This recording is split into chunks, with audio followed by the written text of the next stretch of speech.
Okay, so let's get started then.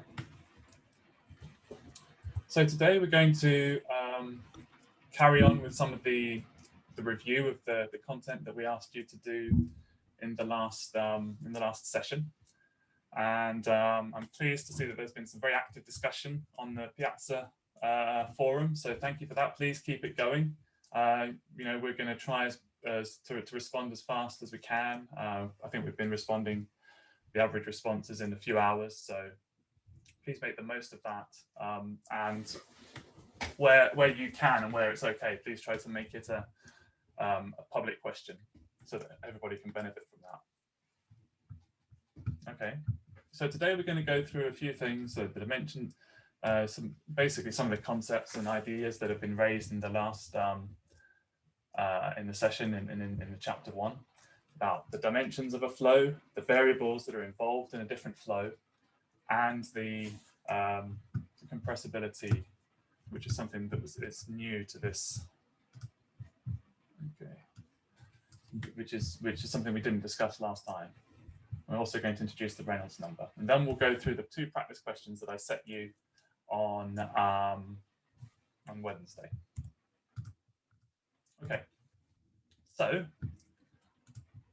as you will have seen in the one of the first things that's introduced into the in the introduction is the concept that there's the quantities in the flow have multiple dimensions, and as you can see in the most complex cases in everyday life, we really do have 3-dimensional flow plus time. So really 4 dimensions that the flow is changing in.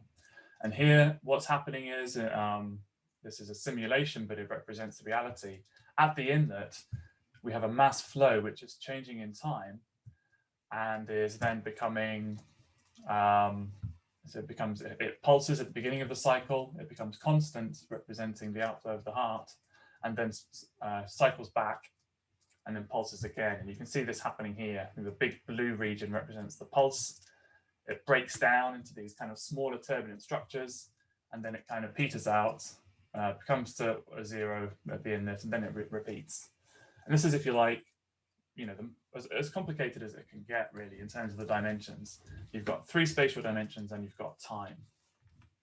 Now, inevitably in engineering, we will always try to simplify and make approximations. And it's a very common approximation, and usually quite a strong, still retains quite a strong amount of the detail, to move the flow to 3D and assume that it's steady.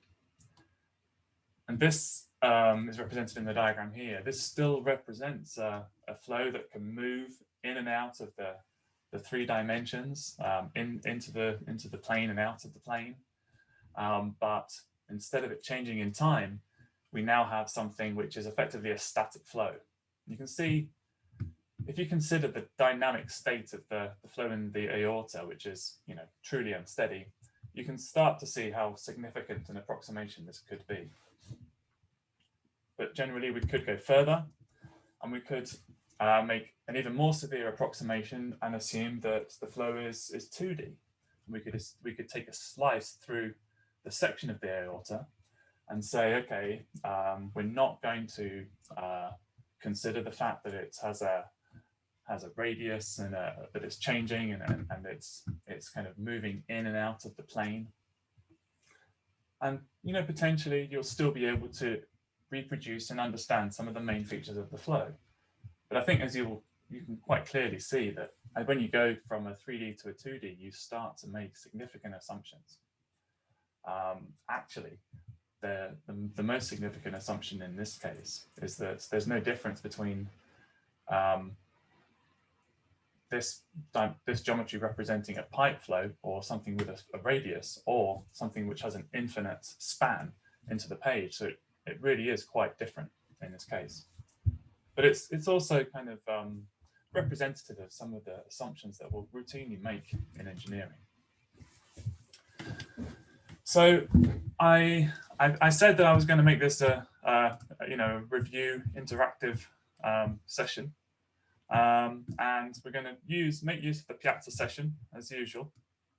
And the first one we're going to do is I'm going to get you to consider what is going on in this case. So I've just posted a question in the Q&A. It's week 1, exercise 1. And there's 2 questions I'd like you to start to discuss. We can only do this by text, so do the best you can. The first one is discussing steady versus unsteady. And the second one is discussing the dimensions, the spatial dimensions of a flow. Now, in the first one, you can see, I'll just go back to this one, it's a bit bigger. You can see that you've got a tank of water or a tank of a liquid, and you've got a hole in the bottom of the tank. And what's happening is the liquid is exiting through the hole, and you've got to think about what's going to happen to that flow, and whether that represents a steady or an unsteady case. And in the second example, we've got the flow around an aircraft. The aircraft's in a cruise condition. And for those of you that don't know, a cruise condition represents a straight and level flight where all of the forces on it are essentially balanced. So the thrust is balancing the drag, and the lift is balancing the weight. So as you can imagine, the flow will be going around the shape of the aircraft while it's in cruise. So hopefully you can start to see it and what's going on, and this, we'll get some answers coming up. Okay, so yes, as people have started to say, the flow from the container is unsteady because the pressure is decreasing. I'll deal with that one first. Yes, so the pressure is decreasing. I guess we'll get to what that means, but yeah, the hydrostatic pressure at the point of the exit of the tank is reducing as effectively the depth decreases. As your water exits from the tank, the amount of water above it is reducing, and so the pressure at the exit, the hydrostatic pressure at the exit, is also reducing. And what you'll come to see as we go through this next week is if that's the case, then the speed will also be decreasing. And in fact, this will be a dynamic situation right until the point where the flow stops coming out of the hole. And so just to answer the second question, what defines a flow as steady or unsteady? So it's defined by, if you leave this to evolve, will the state change? And in this case, there's no way that flow can come out of the hole in the tank and the level can remain in the same place, right? That's just not possible. The mass wouldn't be conserved in that case. So in this case, this is a truly unsteady flow. So how about the cruise? Aircraft is in cruise is steady. The cruise mode is the one that's steady. Right, that's right. Yeah, I guess most of you have got that. All the forces on the aircraft are balanced, and essentially what that means is as long as there's no movement or movement relative to the aircraft, then the flow around the aircraft will remain the same, and you'll have a steady flow field. Okay, so let's move on to the second question. I'll go back to this one again, it's a bit bigger. We've got the glider, and I took care to choose one where the wing is straight. Essentially, it's a rectangular wing. And if you consider the different cross sections, you've got A right near to the root of the wing, B in the midspan, and C near to the tip. In which one of these cases can we consider the flow to be 2D? A, B, or C? Let's see what we've got coming up from here. The flow can be considered 2D in B. Some people saying A and B. B, I'd say B is 2D, as A is affected by the fuselage and C is affected by the tip. Yeah, that's right. That's exactly right. Well done. So when we do aerodynamics approximations on an aircraft, this really matters, because when you start to think about the geometry around the area where you're making the test, it can have a big difference. It can make a big difference to the flow. And in the case A, your wing profile, even if you just even if you took a slice through the plane at this point, and you wouldn't see the presence of the fuselage, it's going to be impacting on the flow around the aerofoil at that point. You'd expect to have a, some kind of a flow separation here and less flow going over the wing at A. And similarly at C, you're going to have flow which is escaping above and below the wing at the tips, and that's going to reduce the flow, and it's probably going to induce a motion towards the tips. You'll study more about that, those of you that are doing aerodynamics and aerospace later.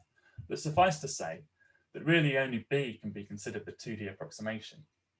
And even then, that's an approximation, right? Because if there's an undercarriage or if there's any kind of inhomogeneity or change in the geometry along the wing surface, then that's going to have an effect on the 2D assumption. Okay, good. Well, well done, all of you that engaged in that, and thanks. I think you all got the main thrust of that. This is something that we'll kind of be continually questioning as we go through engineering. What assumptions are appropriate and which aren't? So we can go even further, and you can say, in some cases, a flow can become 1D. You only need one spatial dimension to describe it. And the classic example of this is the flow through a pipe, whether it's two walls parallel to each other, or whether it's a pipe flow. What generally happens is as the flow enters either of those two scenarios, the velocity is constant. And then, as we discussed last week, because of the presence of this on Wednesday, because of the presence of viscosity, the flow has to come to a stop at the wall due to the no slip condition. And this, we didn't discuss it, but this is something you will talk about later on in the course. The no slip condition gives rise to a boundary layer. And the boundary layer is essentially the region over which the flow moves from 0 at the wall to the value that it has away from the wall, the constant value in this case. And you can see here that the boundary layers are growing, and eventually they meet in the middle because they're growing at the same rate on the top and the bottom surface. And what you have is, at that point, you can say that the flow is fully developed. It's not going to change any further as it moves down. And at that point, it's essentially become steady. It's also essentially become 2D. It's also essentially become a 1D flow. From this point onwards, you can describe the flow purely as a function of the radius or of the height of that internal dimension. Here, you can see that it's changing with streamwise distance x, but at this point, it changes no more. And actually, we can generalize and we can say for a 1D pipe flow, which has a radius of big R and a small, a radial coordinate from the center increasing to the outer radius, we can say that the velocity profile, which has a parabolic form, which reaches a maximum of u max, can be described by this function. And the only variable that it has is r. R and u, so u is proportional only to r. This is a 1D flow. And in fact, sometimes we'll go further and we'll say that a flow will be 1D even when possibly it really shouldn't be. But for the purposes of reducing a complex engineering application to something that is tractable, simple to analyze, this is a reasonable thing to do. So in this case, you have a flow through a pipe and the pipe expands, and you can see that the velocity profile changes from its velocity profile at the corner here and at the outlet. But quite often in engineering, and we're certainly going to be doing this later on in the course, we make the approximation that actually the flow is a constant velocity across the whole of the internal dimension. And yes, there is a change. The velocity is reducing from this point to this point, and that is, as we will come to understand in the next few weeks, is due to the conservation of mass. Effectively, as the cross-sectional area increases between this point and that point, in order to compensate, the flow velocity has to decrease. But you can see that we've effectively assumed there's no variation at the wall. And this is going to be the foundation for the Bernoulli equations that you're going to be introduced to in part 2. So there's an associated assumption here, and this is, and I guess rather than ask you to note this, this is really what I'm leading to here, is that this is going to be covered in your Bernoulli equations. And effectively, in this case, you have to make the assumption that the flow is inviscid. So you'll recall this slide from the last lecture on Wednesday. We said that as the flow meets a solid wall, it, via the action of viscosity, is slowed down and is brought to a complete stop at the wall. The velocity of the fluid at the wall is 0. And as such, there's a frictional force from the wall on the fluid and an equal and opposite frictional force from the fluid on the wall.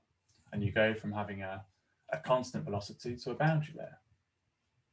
But if you take away viscosity, as we did in that last 1D assumption, you can start to, oh, I just lost a slide. Let's go to it.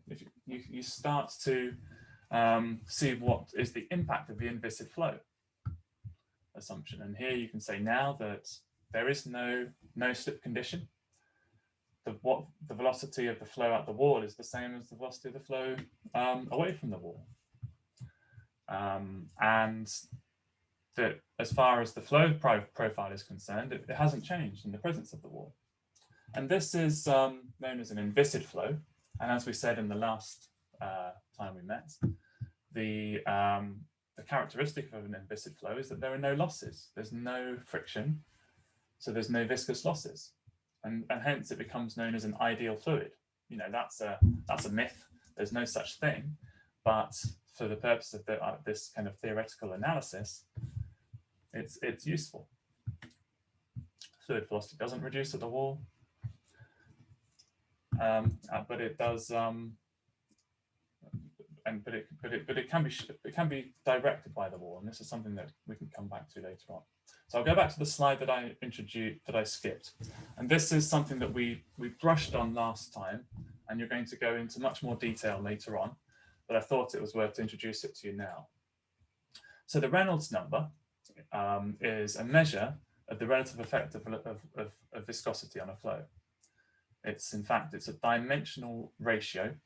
It's a dimensionless ratio of inertial forces to viscous forces. What that means is that when you have a very high Reynolds number, then your inertial forces dominate. When you have a very low Reynolds number, your viscous forces dominate.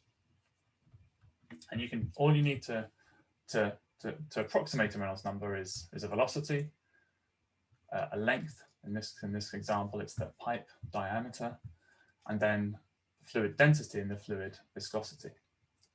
And with that information, you can calculate what the Reynolds number is for that particular flow. And that number is universal, no matter what the application. If that number is above a certain amount, it's considered to be a high Reynolds number flow, and it's very likely that it will become a turbulent flow.